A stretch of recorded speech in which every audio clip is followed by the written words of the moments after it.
Howdy, my name's Andrew Pittz, and welcome to Sawmill Hollow, the first aronia berry farm in the United States. First 207 in the United States, we're bringing back a native plant.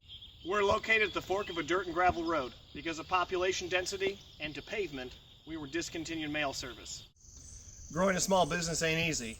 Sometimes when you're cleaning berries in the sticks, a semi-truck takes out your sign. Every year, we host Youth Family Farm Entrepreneurship Day to promote entrepreneurship, economic development, conservation, farm safety, and also art.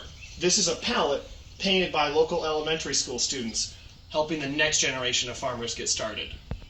And speaking of next generation of farmers, these are younger aronia berry plants, and when we brought the aronia berry off the threatened endangered plant species list to celebrate, I planted them in all 99 counties of Iowa. This is where I was baptized, at the United Methodist Church of Mondamon. Our roots run deep here, and we're excited to continue our growing business right here. And we're ready for the Rural Entrepreneurship Challenge, because right here is where my grandfather used to farm, and we're building a new building to support our growth. I've been to 24 states with the aronia berry, we've entered into Fortune 500 accounts, and we're on the path. And so I'm asking for your help to invest in us as we continue to grow the next generation of rural America. Generation Iowan farmer, I've walked beans into tasseled corn.